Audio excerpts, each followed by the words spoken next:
Alrighty guys, today's video is specifically over slope and rate of change. So the stuff that we're doing today will probably feel like quite a bit of a review. So we're going to start with slope, and we're going to be finding the slope of 4 different graphs. So that's how we're going to start. But before we do that, just to kind of remind ourselves, slope is when you find the rise over run of a graph. The rise represents the up and down, the run is the left or right. So y over x. So if you want to find the slope on a graph, that's usually what you use. If you want to find a slope using 2 points, you use the following. y2 minus y1 over x2 minus x1. So you're finding the difference in the y values of your 2 points over the difference of the x values of your 2 points. Okay, so that should be a little bit of a review there. So now we're going to look at the following graphs, and we're going to find the slope using rise over run. So if we look at this first graph, what I usually like to do is I usually like to find a couple of points that I can tell are on the line. So there's a point here, and there's definitely a point here. So from there, to get the rise, that's if you go up or down. So to get the rise from this point to this point, you have to go down 1. So that would be minus 1 over your run, which is if you're going left or right. So we go down 1 and we go right 1. So that would be 1 over a positive 1, which is just negative 1. So the slope of that line is negative 1. M is just a way to represent slope. When you see M equal something, that means you're finding the slope. So for the graph for number 2, once again, start by finding a couple of points. So I know there's a point right here on the line, and I can tell there's a point right there on the line. So from this point to this point, you're going up 1, 2, 3. So that's a positive 3. And then you're going right 1. So that's a 3 over 1, which is just the same thing as 3. So the slope of number 2 here is just 3. Hopefully this is a little bit of a review, because this should be stuff that you have done before. Okay, number 3 here. Again, I can tell that there's a point right here on my line, and there's a point right here on the line.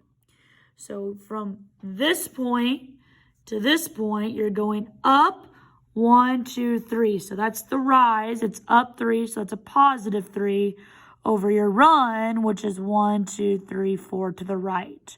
So your slope here is 3 over 4 because you went up 3 to the right 4. And then last but not least, this line's kind of hard to see, so let me make it a little darker.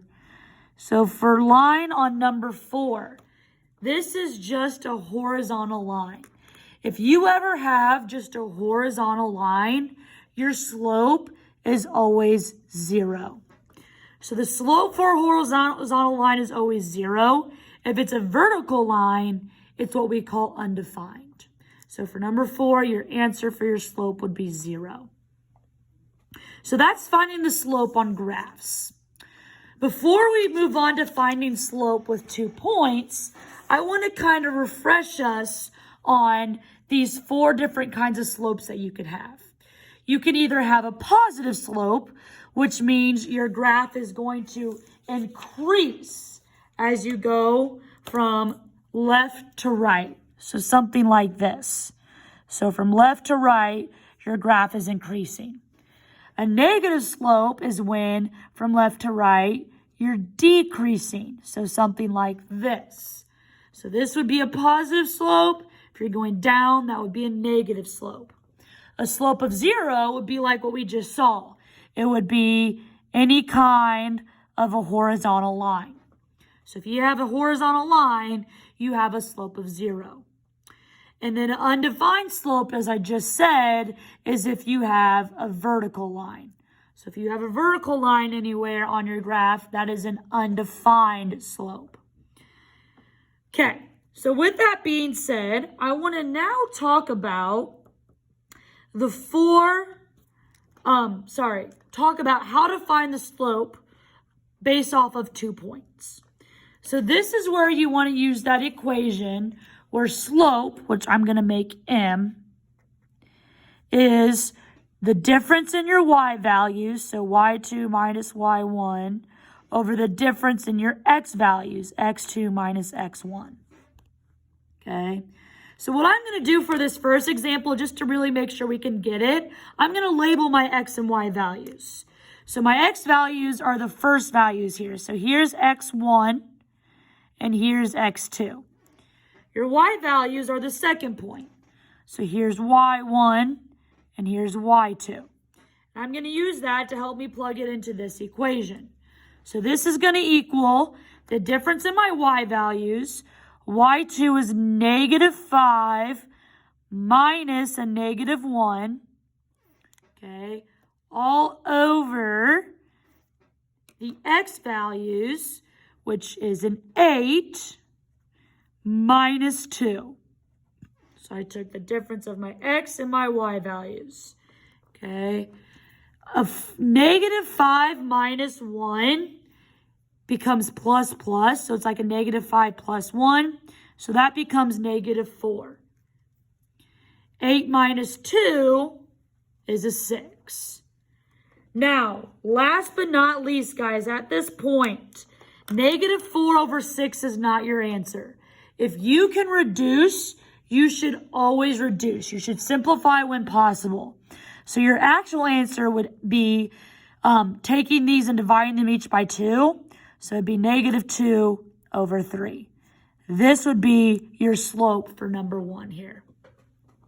Okay, so that's how you find the slope when given 2 points. Example 2. I want you to do example 2 on your own. So right now, pause the video. Take these 2 points, points -2 and 4, -2 and 6, and you do example 2. So pause the video and do example 2. And then I will go over it. Okay, hopefully you have paused and have tried example 2. Let's go through what you should have done now. So your slope is the difference in your y values. So we've got a -6 minus 4 over the difference in your x values, which we have a -2 minus a -2. Okay, now let me make this black so it's a little easier. There we go. So now we want to take -6 minus 4, which is a -10.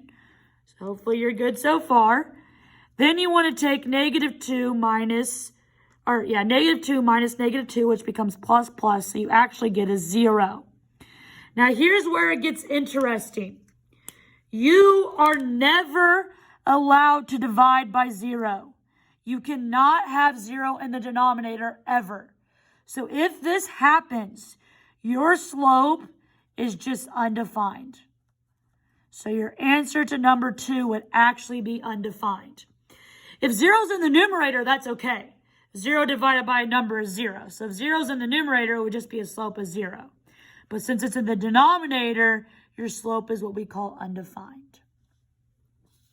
All right, awesome. The last thing we're going to look at now, guys, is rate of change.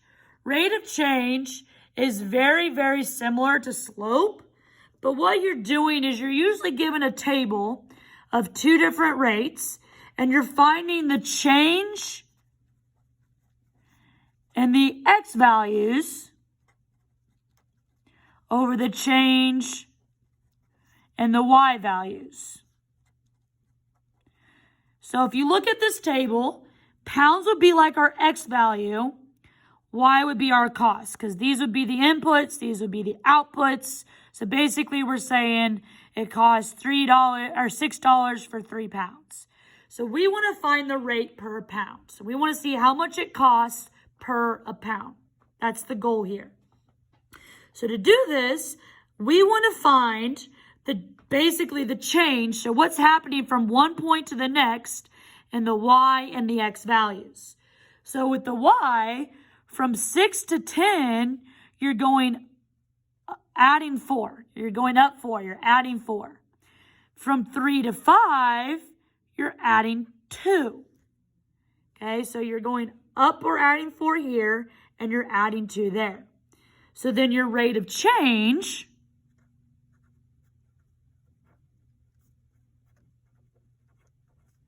is going to be that change in the y, so that positive 4, over the change in the x, that positive 2. Well, 4 divided by positive 2 is just $2 per pound. So your answer here would be $2 per pound. Another way you could do this, you could either do it just right from the table, or you could use our slope formula. You can take the first 2 points, so the 5, 10, and the 3, 6, and you can subtract the 2 y values. So you can take 10 minus 6 over the 2 x values, which would be 5 minus 3. And you also get 4 over 2, which is just $2 per pound.